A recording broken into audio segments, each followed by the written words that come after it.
Have you ever gone through a game where nothing works? Every pass goes astray, every shot misses the target, and suddenly you start doubting yourself? One mistake turns into two, and before you know it, your head drops, your touches feel heavy, and you're playing with fear instead of freedom. Confidence is the heartbeat of football. Without it, even the most talented players look ordinary. With it, even a simple pass feels like magic. Today, we are breaking down step by step how to regain, boost, and build unshakable confidence on the pitch. So when the ball comes to your feet, you don't panic, you own it.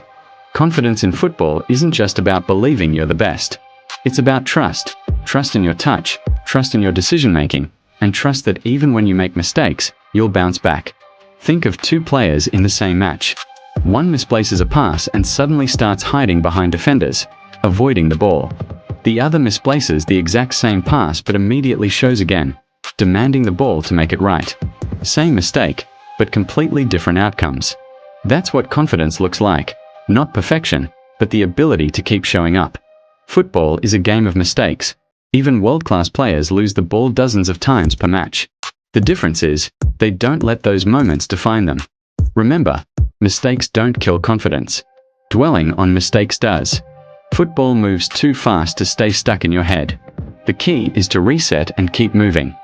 One of the most powerful ways to rebuild confidence is mastering the reset.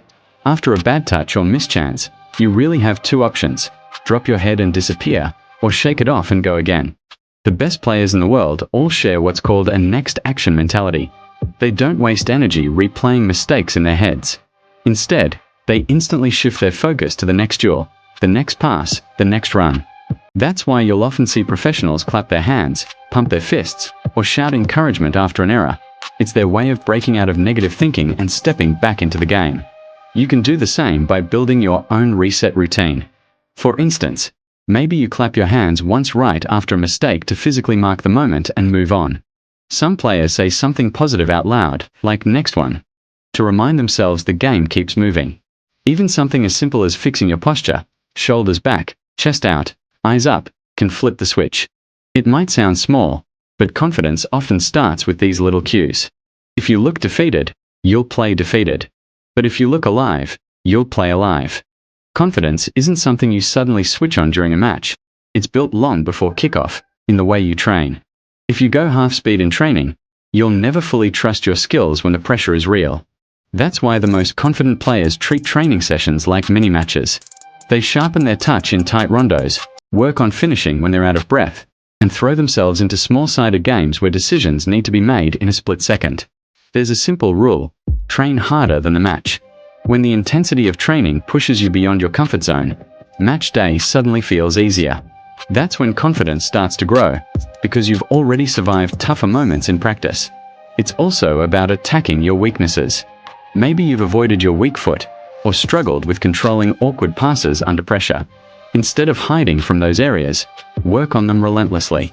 Challenge yourself with countdown timers. Have teammates press you aggressively. Recreate the stress of a real game. When you've lived those moments in training, you won't panic when they appear in a match. You'll simply act, because you've already been there before. And that's all confidence really is: preparation meeting opportunity. Number 2 way to rebuild confidence: focus on small wins. Too many players think confidence comes from scoring a hat-trick or dribbling past 5 players. But confidence grows from the basics: a clean first touch, a sharp 5-yard pass, winning your first tackle, or pressing aggressively and winning the ball back. Each of those small actions is like stacking bricks.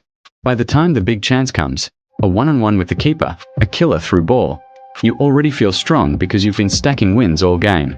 Try this in your next match.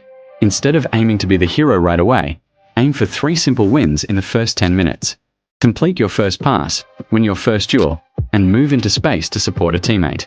Once those go well, the bigger plays will follow naturally. Confidence isn't one giant leap. It's built pass by pass, touch by touch. Confidence also comes from making smart decisions. Many players lose confidence not because they lack ability, but because they force the wrong action. If you keep trying to dribble through 3 defenders and lose the ball, your confidence drops. But if you make the right choice, recycling possession, playing a 1-2, or driving into space at the right time, you feel more in control. This is why scanning is so important. Before the ball reaches you, know your options. Confidence grows when you're not surprised by what's around you. Football IQ is about positioning yourself in places where success is more likely. Be available for simple passes. Anticipate where the ball will go next. Confidence isn't magic. It's built by putting yourself in situations where you can succeed again and again. Number 3. Play with presence. Confidence is contagious. Teammates feed off your energy. Think about your body language. Are you calling for the ball, pointing where you want it, clapping when a teammate makes a run? These small gestures show you're engaged. A confident player looks alive, even without the ball. Watch top players closely. Even when they're quiet, their posture demands respect. Shoulders high, eye contact with teammates, constant scanning. They project authority. Even if things aren't going perfectly, act like you belong. When you project confidence, defenders hesitate, teammates trust you more, and suddenly your own belief grows. Sometimes, faking confidence through body language is enough to create the real thing. Here's the truth. Every footballer loses the ball, misses chances, or has games where nothing clicks. The difference between an average player and a confident one is how they respond. Cristiano Ronaldo has missed more free kicks than most players will ever take. Messi has missed penalties in crucial matches. But they keep stepping up, again and again. That's confidence. Instead of asking, "Why me?" start asking, "What's next?" Treat mistakes as feedback, not failure. Each error teaches you something, whether it's about your positioning, your decision, or your execution. Confidence isn't about being perfect. It's about being resilient. The player who keeps showing up after mistakes is the one scouts, coaches, and teammates trust. So how do you put this into practice on game day? Number 1. Start strong with simple actions. Don't force a killer ball right away. A clean first touch, a safe early pass, or a strong duel sets the tone. Number 2. Stay engaged even when the ball isn't at your feet. Keep scanning, moving, and communicating. Confidence comes from always being part of the game, not drifting in and out. Number 3. When your chance comes, don't hesitate. Trust your preparation. Strike the ball clean, make the run, play the pass.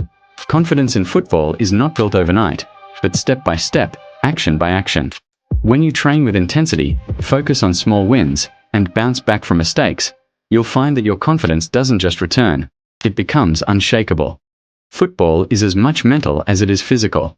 Confidence is your invisible weapon. When you believe, you play with freedom, creativity, and courage. So the next time you lose the ball, remember, don't drop your head. Reset, go again, and trust yourself. Because a confident footballer doesn't just play the game, they control it. If this helped you, hit that like button, subscribe for more football breakdowns, and comment below. What's the one thing that kills your confidence on the pitch, and how do you fight back?